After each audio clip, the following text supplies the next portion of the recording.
거룩하신 하나님 아버지, 주께서 우리에게 주신 그 은혜로 인해서 주의 영광을 바라보게 하시니 감사합니다.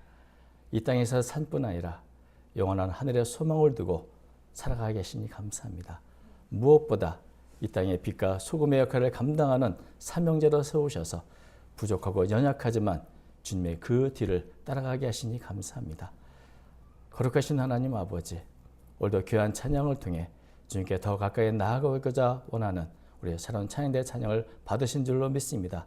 우리의 마음도 받아주셔서 더 아름답고 귀한 찬양으로 또 주께서 준 사명길을 걸어가는 저희가 되도록 인도하여 주옵소서. 특별히 새로운 찬양단들 기억해 주시고 더 아름답게 귀하게 사용하여 주시옵소서. 이 시간도 저희가 주의 말씀을 듣는 시간이오니 주여 심히 부족한 종을 긍휼히 여기서 사용하여 주시고 하나님의 말씀이 바르게 전파되도록 인도하여 주옵소서. 우리 주 예수님의 이름으로 간절히 기도 올리옵나이다. 아멘. 지난주 설교가 무엇이었는가 물으면 갑자기 긴장하게 되시겠죠? 그때 주보를 보시면 지난주 설교 요약이 있고 제목이 나옵니다. 지난주에 민수기에 있는 광야를 건너는 방법. 그래서 성막에 구름이 있는데 그 구름 기둥이 떠오르면 출발하고 머무면 그것을 머물러야 된다. 그래서 늘 하나님의 말씀의 주의를 기리고 그 말씀에 따라가는 것이 광야 같은 인생을 건너가는 가장 좋은 방법이라는 그 말씀을 드렸는데, 오늘은 이렇게 지난주의 말씀이 출애굽해서 이제 시내에서 1년을 머물고 새 출발한 모습이라면, 오늘은 이제 광야 생활을 38년을 했습니다. 그 38년 지난 뒤에 일어난 사건이죠. 그 38년 여간에 많은 우여곡절이 있었습니다. 이스라엘 백성들이 이제 가나안 문턱에 다다랐지만, 그래서 정탐꾼을 보냈는데 그 정탐꾼들이 부정적인 보고를 하죠. 우리는 이 땅을 정복할 수 없다.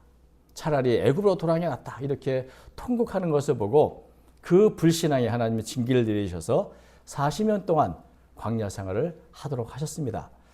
또 그렇게 많은 시간이 흘러서 38년 지난 후에 이제 드디어 또다시 광야의 끝을 다다랐게 됐고, 이제 가나안 문턱에 또 다다르게 됐는데, 이제 에돔 땅만 건너가면 바로 가나안입니다. 그래서 자, 우리가 이제 가나안에 들어가도록 에돔 왕에게 길을 조금만 열어주면 우리가 금세 지나가겠다. 그 비용을 다 지불하겠다 했는데도 에돔 왕이 그것을 거절합니다. 그리고 군사력으로 이스라엘 백성들이 에돔 땅에 들어온 걸 막지요. 그래서 이스라엘 백성들이 어쩔 수 없이 에돔 땅을 삥 둘러서 홍해길로 이 가나안 땅을 가게 됐습니다.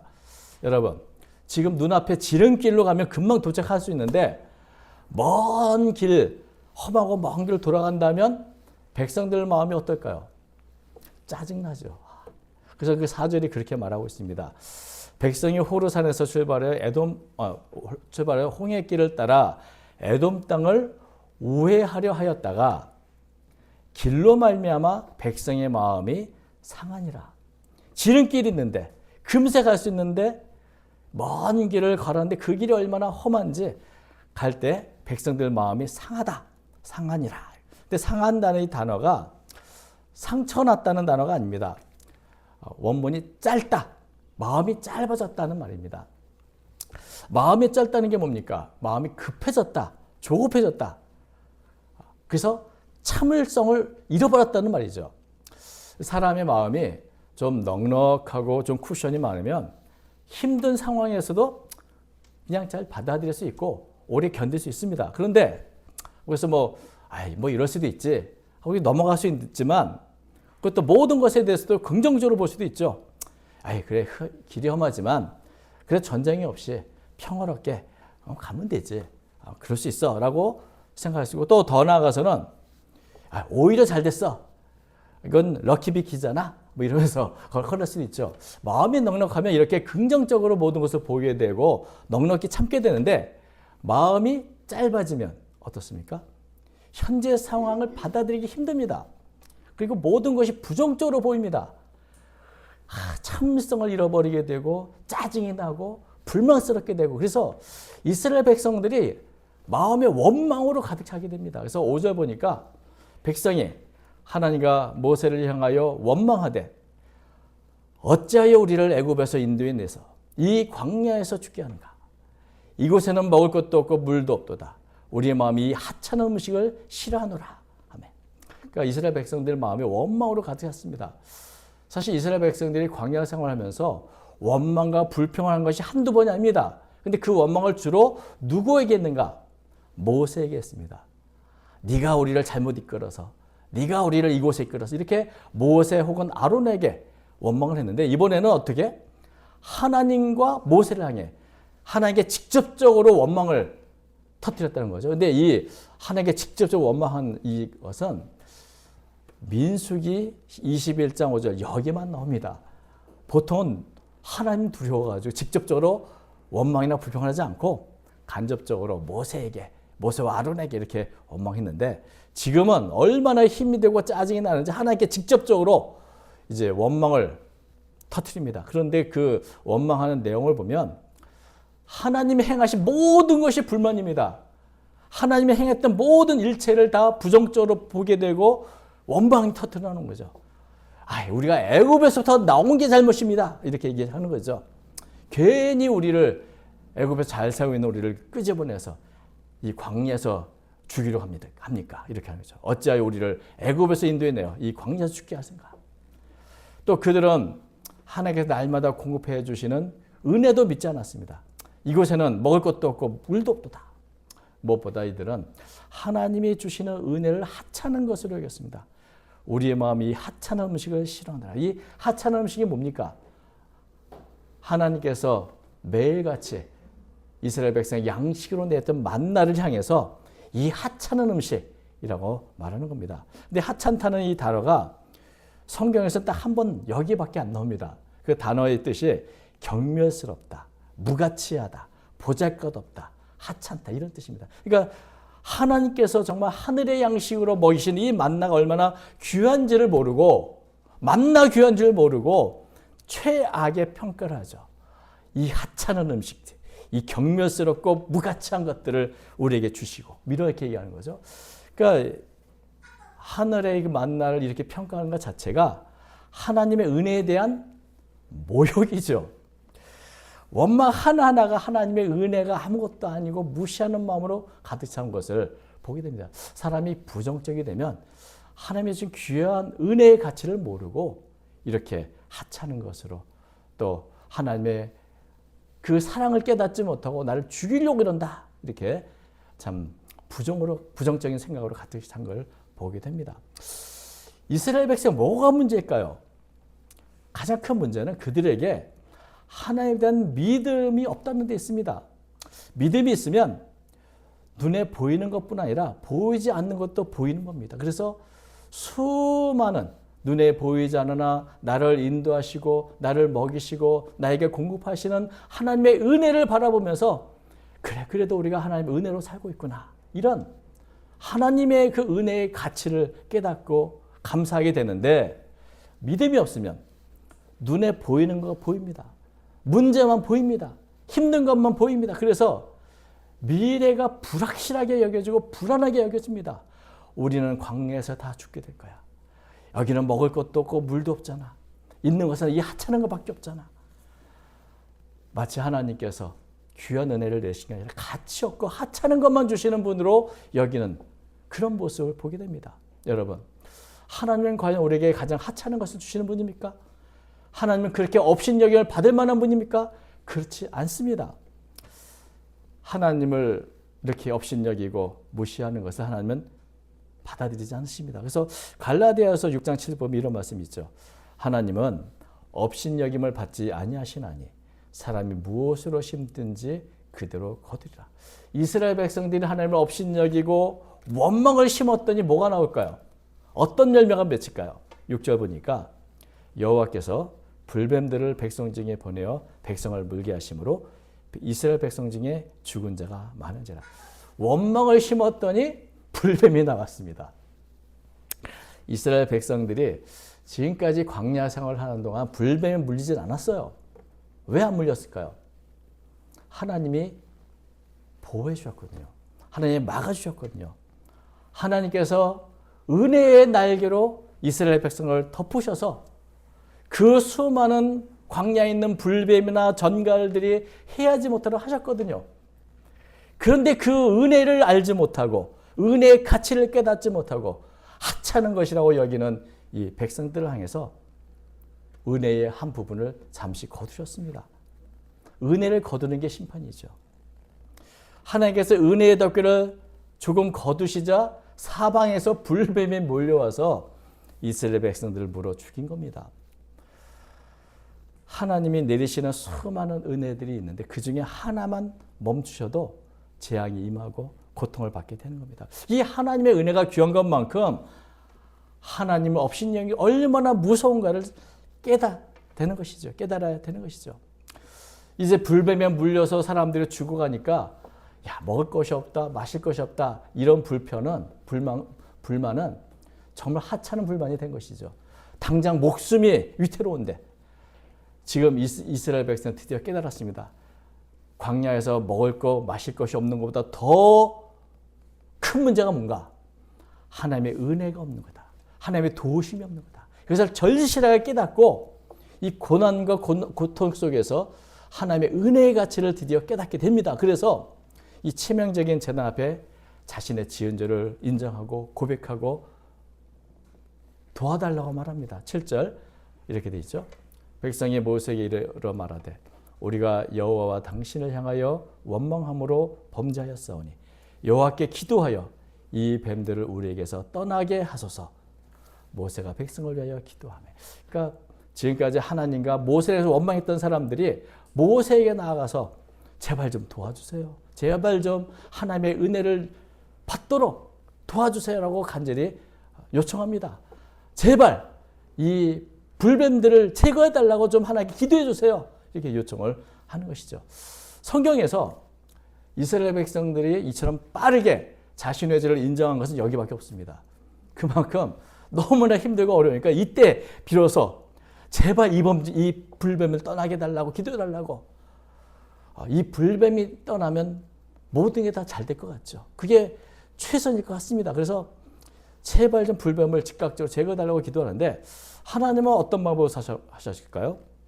8절 보니까 여호와께서 모세에게 이르시되 불뱀을 만들어 장대 위에 매달아라. 물린 자마다 그것을 보면 살리라. 백성들은 당장 불뱀 때문에 고통스러운 이 불뱀이 제거되면 문제가 해결될 거라고 된다고 생각하지만 여러분 불뱀만 없으면 문제가 해결됩니까? 불뱀이 제거돼도 그들 마음에 원망으로 가득 찬 마음이 계속해 있다면 앞으로 불뱀이 아니라 뭐가 나올지도 모르죠. 중요한 것은 불뱀을 없애는 게 중요한 게 아니라 백성들 마음속에 있는 불신앙, 백성들 마음속에 있는 원망의 마음들, 이것들을 제거해야 불뱀은 자연히 사라지는 것이고 그들의 길은 더 하나의 은혜가 넘치게 되는 것입니다. 왜냐하면 이 불뱀의 원인은 바로 그들의 마음에 있는 불신앙과 원망이었기 때문에 그렇습니다. 그래서 하나님께서 하시는 방법은 그래 불뱀을 없애줄게가 아니라 반대로 불뱀을 만들어 장대에 매달아 그걸 보는 자가 살도록 해라 이런 것이죠. 이 방법은 불뱀을 없애는 것보다 더 좋은 방법인데 왜냐하면 불뱀을 없애는 게 아니라 백성들의 마음에 있는 불신앙을 없애는 방법입니다. 불신앙을 무엇으로 없앨 수 있을까요? 믿음으로 없앨 수 있습니다. 믿음으로. 그래서 하나님께서는 모세에게 불뱀을 만들어서 그를 바라보게 하라. 믿음으로 바라보는 자가 바로 살 것이다. 불신앙이 아니라 믿음을 가질 때 그 불뱀에 물린 모든 것들이 이제 회복이 될 것을 말해주는 것이죠. 그래서 모세는 9절 보니까 모세가 놋뱀을 만들어 장대 위에 다니 뱀에게 물린 자가 놋뱀을 쳐다본즉 모두 살더라. 불뱀과 놋뱀은 뱀처럼 생겼다는 면에서는 공통점이 있습니다. 그죠? 근데 성격은 전혀 다릅니다. 불뱀은 심판을 위한 뱀이었다면 놋뱀은 치유를 위한 뱀이죠. 근데 왜 하나님께서는 뱀을 만들려고 하셨지 무엇으로 만들려고 말하진 않습니다만은 모세는 놋으로 뱀을 만들었습니다. 놋으로 뱀의 형상을 만들어 장대에 세웠죠. 왜 놋으로 만들었을까? 어떤 분은 황동은 이 붉은색이라 불뱀과 비슷하니까 그렇게 했을 거다 생각하는 분도 있지만 오히려 그것보다는 성막에서 쓰는 도구들 가운데 죄를 씻어서 심판을 면하게 하는 도구들이 다 놋으로 만들었습니다. 재물을 잡아 죽이는 번제단 놋으로 온전히 다 감싸도록 했고요. 그 번제단에 쓰는 모든 기구들, 그릇들, 수술집 도구들이 다 놋으로 만들었습니다. 그리고 정결, 몸을 깨끗하게 하는 의식으로 사용하는 물두멍도 놋으로 만들었죠. 그러니까 이 불뱀을 닮은 뱀을 만들 때 놋으로 만든 것은 아마도 이 성소에 특별히 죄를 없애고 심판을 면하게 되는데 사용했던 이 놋을 모세가 생각하고 만든 것이 아니겠는가 생각도 할 수 있습니다. 여러분 이제 놋으로 불뱀을 만들어서 장대에 높이 달았습니다. 그 놋뱀을 보면 어떤 생각이 먼저 떠오를까요? 나를 물었던 불뱀의 형상이죠. 저게. 내가 하나님께 원망했던 죄들이 생각나는 것이고 또 한편으로는 생각나는 게 뭡니까? 그 놋뱀을 바라보면 산다고 하신 그 하나님의 말씀, 약속의 말씀이 생각이 날 것입니다. 그러니까 놋뱀 자체가 하나는 심판을 생각나게 하면서 동시에 하나님의 구원의 약속이 생각나는 그런 역할을 하는 겁니다. 그리고 하나님의 약속을 말씀에 믿고 바라보러 하셨으니 바라봅니다라고 쳐다볼 때 내 안에서 치유가 일어난 그런 일이 일어나는 것이죠. 그러니까 약속의 말씀을 붙잡을 때 치유가 일어나는 것을 직접 경험하게 하신 방법인 겁니다. 원망하고 불평이 아니라 하나님의 약속을 믿고 바라보면 치유가 일어난다. 심판을 면하게 된다. 이것을 보여주는 것이 바로 놋뱀의 역할이시죠.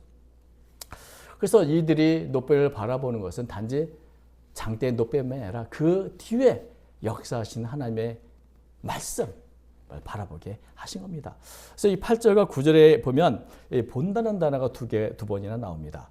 근데 이 본다는 단어 자체가 나는 안 보려고 했는데 그냥 보이니까 봤다 이런 단어가 아니고 주위에서 보는 것을 말하죠. 내가 직접 고의적으로 쳐다보는 것, 주목해 보는 것을 말합니다. 다시 말하면 하나님의 말씀을 믿고 믿음의 시선으로 바라볼 때 치유가 일어나는 겁니다. 이건 바로 믿음의 방법이죠. 이건 나아만 장군이 이 나병에서 치유된 것 같은 방법입니다.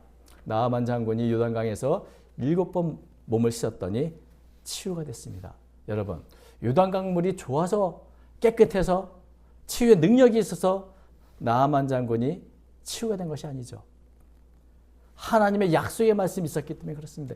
엘리사를 통해서 주신 말씀, 그 말씀을 내가 믿고 순종하는 마음으로 요단강에 가서 하기 싫지만 그 약속 때문에 몸을 7번 씻었더니 치유가 된 것입니다. 그러니까 하나님의 약속의 말씀이 있기 때문에 치유가 일어난 것처럼 놋뱀 자체가 무슨 능력이 있는 것이 아니라 그것은 놋조각이죠. 그러나 하나님의 약속의 말씀이 있기 때문에 그 약속을 믿고 바라보니 치유가 일어난 것입니다.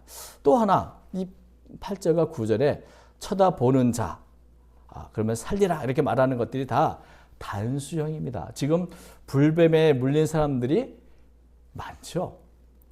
많은 사람들이 다 불뱀에 걸려 고통을 당했을 텐데 치유가라는 것은 집단적으로 한꺼번에 일어나는 것이 아니라 누구든지 각각 내가 직접 믿음의 시선으로 놋뱀을 바라볼 때 내게 치유가 일어나는 걸 말하는 겁니다.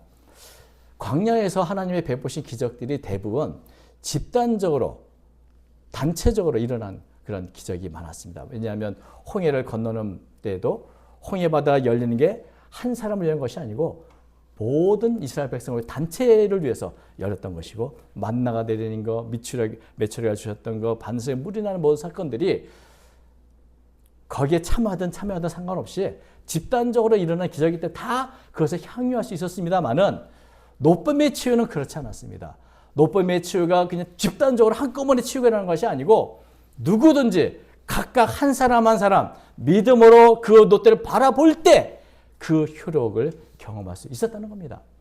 굉장히 개별적이고 굉장히 개인적인 믿음의 역사였죠. 이것을 통해서 집단적인 믿음이 아니라 각각 내가 하나님을 바라본 내 믿음으로 하나님의 능력을 내가 경험하게 하시는 그런 방법이었던 겁니다. 한 사람 한 사람의 믿음이 회복되고 믿음의 시선으로 하나님을 바라보게 하신 것이 바로 이 노뱀의 방법이었죠. 아주 단순한 한마디, 바라보면 살리라. 이 약속을 붙잡고 순종하는 사람, 그가 누구든지 그는 치유가 일어나고 살아나게 되는 경험을 하게 되는 것입니다.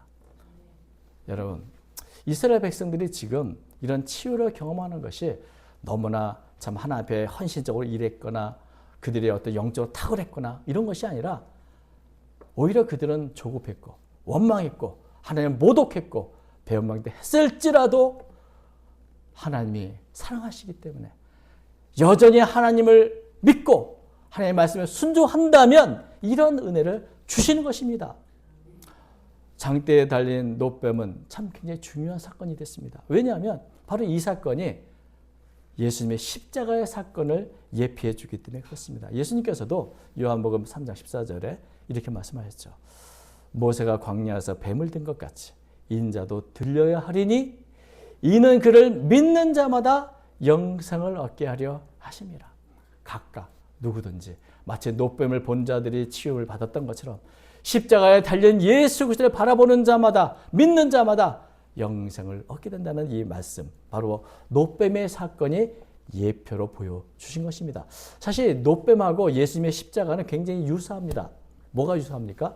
노뱀은 요품 자체가 죄에 대한 심판과 동시에 하나님의 말씀에 치유의 능력이 함께 있는 그런 상징이죠. 그렇지 않습니까? 노뱀 자체가 누구의 형상대로? 불뱀의 형상대로 됐으니 그 불뱀의 형상에 그것을 믿음으로 말씀으로 약속을 믿고 보면 치유가 일어나는 것처럼 십자가가 뭡니까? 십자가는 하나님의 심판의 형틀이었습니다. 사형 형틀이죠. 그런데 예수님이 우리를 대신하심으로 그 십자가의 형틀, 심판의 형태가 이제는 구원으로 나타났어요. 우리가 예수님의 십자가를 바라볼 때 한편으로는 내 죄를 기억합니다. 내가 얼마나 잘못 살았고 불신하고 살았고 하나님 앞에 참 수많은 죄를 지며 살았는가를 생각나는 것이 십자가이지만 동시에 그 십자가는 하나님이 우리를 얼마나 사랑하시는가, 예수님께서 우리 위해서 어떤 일을 행하셨는가, 그 은혜를 보여주는 것이 십자가인 것이죠. 그래서 십자가와 노뱀이 굉장히 닮았습니다. 노뱀을 바라봤던 이스라엘 백성들이 치유 얻은 것처럼 이제는 십자가에 대해 예수를 믿고 그 하나님의 말씀대로 믿고 순종하고 바라볼 때 우리는 구원과 회복의 기적을 경험하게 되는 것입니다. 우리가 광야 같은 삶을 살아다 보면 우리는 그렇지 않고 잘 살려고 했지만 이스라엘 백성대로 길이 너무 험하니까 짜증도 나고 때로는 원망도 나오고 그래서 실패할 때가 한두 번이 아닙니다. 우리가 좋고 형통한 길을 걸을 때면 다 내가 믿음 좋은 것 같고 내가 잘 사는 것 같아서 너무 좋지만 내 마음이 힘든 일을 통해서 마음이 짧아져서 조급해지고 불안해지고 하나님의 은혜와 사랑도 그렇게 그 가치를 우리가 깨닫지 못하게 될 때가 있습니다. 그러면 세상도 부정적으로 바라보게 되고 내 마음도 우울해지고 여러분 그럴 때 우리는 이 불뱀과 노뱀의 사건을 기억하시기 바랍니다. 우리에게 필요한 것이 무엇인가? 내 안에 있는 이 눈에 보이는 현실의 문제가 제거되는 것이 아니라 내 안에 믿음을 회복하고 주님이 주시는 그 노뱀을 바라보는 믿음을 갖는 것입니다. 약속의 말씀을 붙잡고 하나님을 바라보는 것입니다. 그럴 때 치유의 능력이 나타나는 것처럼 오늘 우리는 힘들고 어려울 때 문제가 해결되기 위해서 가장 먼저 내 마음에 믿음을 회복하고 예수님의 십자가를 바라볼 때 우리가 알지 못하는 은혜의 역사가 우리에게 임할 줄로 믿는 것입니다. 하나님은 언제나 예수 그리스도 안에서 우리를 은혜의 날개로 덮으시고 보호해 주십니다. 하나님은 결코 그 은혜의 날개를 거두지 않으십니다. 그것을 믿고 때때로 어렵고 힘든 일을 당할지라도 이것이 오히려 나에게 유익이 될 것이다. 오히려 이것이 내게 더 큰 일 주시기 위한 과정일 것이다. 믿음의 시선을 잃어버리지 않는 것. 이것이 우리에게 중요한 것입니다. 십자가를 통해서 드러난 하나님의 사랑을 믿고 그 은혜에 감사하며 늘 십자가를 바라보는 믿음으로 살아갈 때 우리는 광야 같은 생활 속에서도 생명의 역사, 승리의 역사, 구원의 역사를 늘 경험하면서 찬송하며 우리에게 주신 믿음의 길을 가게 될 줄로 믿습니다. 언제나 주님의 날개 그늘 안에서 복된 삶을 살아가는 저와 여러분 되시기를 주님의 이름으로 축원드립니다. 기도하겠습니다. 거룩하신 하나님 아버지, 우리의 연약함을 주님은 아십니다. 이스라엘 백성보다도 더 조급하고 불안하고 믿음 없는 저희들을 주님은 아십니다. 그럼에도 불구하고 우리를 사랑하사 언제나 은혜의 날개로 덮으시고 보호하시고 인도하시니 감사합니다. 십자가의 그 사랑을 깨닫게 하시고 하나님의 은혜의 가치를 깨닫게 하셔서 늘 우리의 마음에 찬양이 넘치게 하시고 기쁨이 넘치게 인도하여 주옵소서. 믿음의 길, 사명의 길을 걸어갈 때 광야 같은 이 세상 여러 가지 많은 일들이 일어납니다. 오직 믿음을 잃지 않게 하시고 주님을 믿는 믿음의 시선으로 늘 바라보며 승리의 길을 걸어가도록 우리 모든 성도를 권고하여 주시옵소서. 오늘도 귀한 은혜를 우리 모든 성도에 내려주실 줄 믿사오며 예수님 이름으로 기도 올리옵나이다. 아멘.